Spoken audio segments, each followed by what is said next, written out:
वो मारवाड़ी वाली कहावत है कि फारी बो चरी न बादो भूखो मरी, फारी बो चरी बादो भूखो मरी। जो फिरेगा वो चरेगा, जो बंधा रहेगा भूखा मर जाएगा। हमें इन सेठों से सीखना चाहिए कि पूरा का पूरा हवेली छोड़ के एक सेठ यहां से कलकत्ता चला गया बिजनेस के लिए, अपने से गांव में 14 बीघा जमीन नहीं छुटती है ना, ले दे के छोटा सा एक घर होता है 3-4 कमरों का, थोड़ी बहुत कोई 10-15 बीघा जमीन होती है, उसमें भी कोई अपने को कह दे कि शहर चलना है तब ना ना। मैं मेरे परिवार को देखता ही हूं, दादाजी को मैं कभी कह दूंगा अरे अपने इसको सल्टा सुल्टू के शिफ्ट होते हैं यार, शहर में शिफ्ट होंगे ना, शहर में नहीं चलेंगे। क्यों?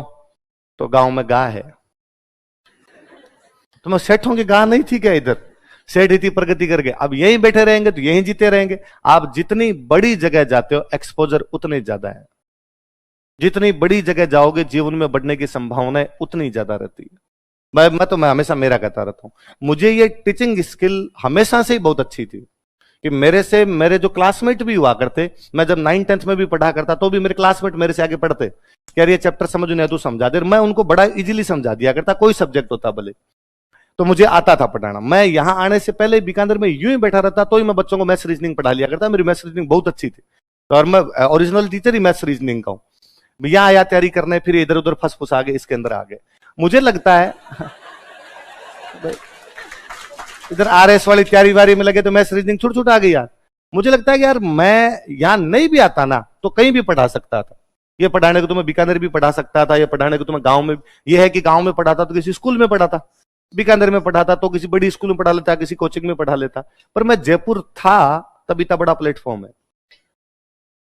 यदि मैं यहां आता ही नहीं तो ये प्लेटफॉर्म भी कहां मिलते। और मैं भले दूसरी जगह कितना ही कुछ अच्छे पढ़ा लेता, अरे ओडी मैं कहता हूं कमा के कहीं ले आता आदमी, पैसे कमाना कोई बड़ी बात नहीं। मैं हमेशा सोचता ही हूं कि कई बार लॉकडाउन जब लगा तब लोगों ने कहा कि लो सरकारी नौकरी होती है, अब लो तुम्हारी कोचिंग बंद पड़ी, भूख मर जाओगे भूख। मुझे तब भी नहीं लगता था भूख मर जाए, मुझे लगता था यार किसी बेंगलोर जाके बाणिया की दुकान पे काम भी करेंगे ना तो भी सबसे अच्छा काम मैं करूंगा, और बाणिया महीने वाले दिन सबसे अच्छी तनख्वाह मुझे देगा, भूख तो नहीं मरूंगा, इतनी स्किल तो मेरे पास है, मैं कहीं भी कुछ भी कमा के तो खा सकता हूं। इसलिए पैसे वाला तो कुछ ही नहीं, पर जो शहर आपको पैसे क्या पता बीकानेर में मेरे दोस्त मेरे से ज्यादा कमाते हो वहीं पे रह के, किसी ने कंस्ट्रक्शन का काम किया उधर ज्यादा कमाने लग गया हो, पर इतना एक्सपोजर जितना जयपुर के अंदर है उतना वहां नहीं। मैं कहता हूं ये मैं दिल्ली होता तो और भयंकर एक्सपोजर होता, ये मैं न्यूयॉर्क होता तो और भयंकर होता। आप अपने दिमाग को जितने बड़े शहर के अंदर यूज लोगे उतना सही रहता है। इसलिए प्रवृत्तियां बड़ी अजीब सी है, जब अपने कहते हैं नहीं वापस बैक टू द विलेज, नहीं दे पाएगी आपको उतनी चीजें जितने एक्सपोजर यहां मिल पाए।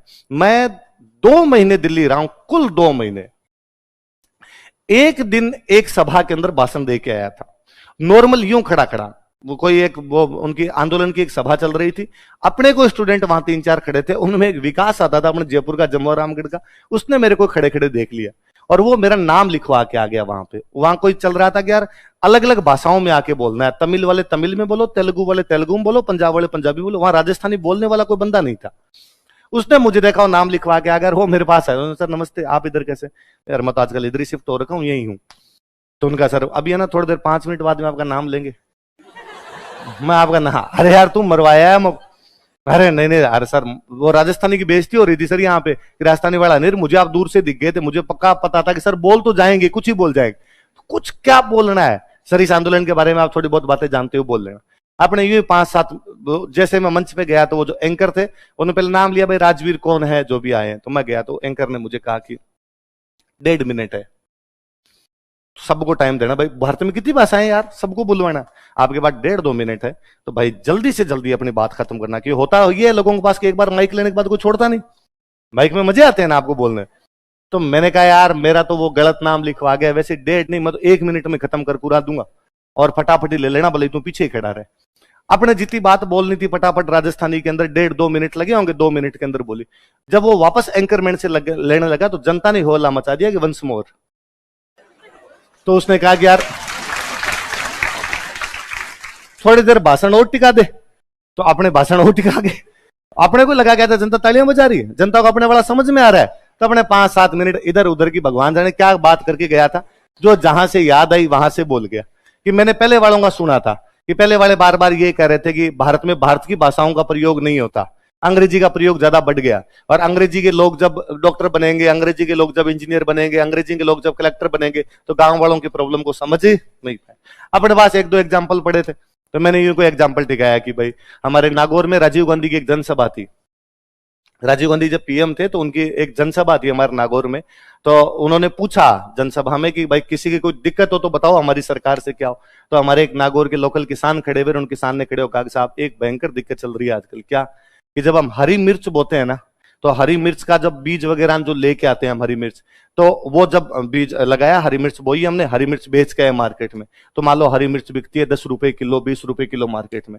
फिर जब हम लाल मिर्च लेके आते हैं, वो जो पाउडर लेके आते हैं, वो आती है साहब 50 रुपए किलो। तो हमसे तो इतनी सस्ती ले ली और उसी के आपने मिर्च का पाउडर बना के दिया, तो इतना महंगा दिया। तो मगर राजीव गांधी का जवाब था कि तुम हरी बोते ही क्यों, लाल ही बोलिया करो। क्योंकि राजीव गांधी को नहीं पता था कि हरी और लाल मिर्च में किसी भी प्रकार का अंतर होता है, क्योंकि वो बहुत, तो लोगों को ऐसे एग्जाम्पल यूं बड़े अच्छे लगते हैं ना, देसी टाइप के एग्जाम्पल। जनता ने 10-15 मिनट तक तालियां पीटी। अपने बाद नीचे मंच से नीचे उतर गया, मैं नीचे उतर गया तो एक हनुमानगढ़ के कोई और भैया, उन्होंने कहा यार जोरदार बोला, तू हनुमानगढ़ गया क्या? मैं नहीं, हनुमानगढ़ का नहीं हूं, मैं बीकानेर का हूं, पर मैं उस नहर वाले बेल्ट का हूं, तो आपको मेरी भाषा देख के वैसा कुछ लगा होगा। उनका हाँ यार तू एकदम गांव जैसी सी भाषा बोल रहा था। आप भैया?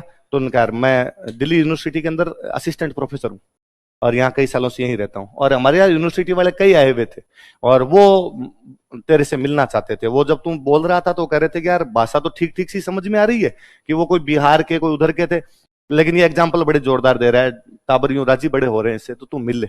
अपने गए उन सर के पास, नमस्ते सर नमस्ते। उन सर ने नंबर लिया, अपने तीसरे दिन उन सर ने फोन किया कि आज तक पर एक कार्यक्रम है, चलेगा? हम हो आपको वहां चल लू मैं, चलने का तो कुछ ही नहीं है, आप कहोगे वहां चल लूंगा। आज तक वाले का अब ये है ना, ये जितने कार्यक्रम, मैंने वहां खूब सारी चीजें सीखी। ये जितने कार्यक्रम होते हैं स्क्रिप्टेड होते हैं, ये ना कि जनता के बीच में से कोई सवाल पूछेगा, कोई जनता के बीच में नहीं, पहले से तय होता है कि कौन पूछेगा।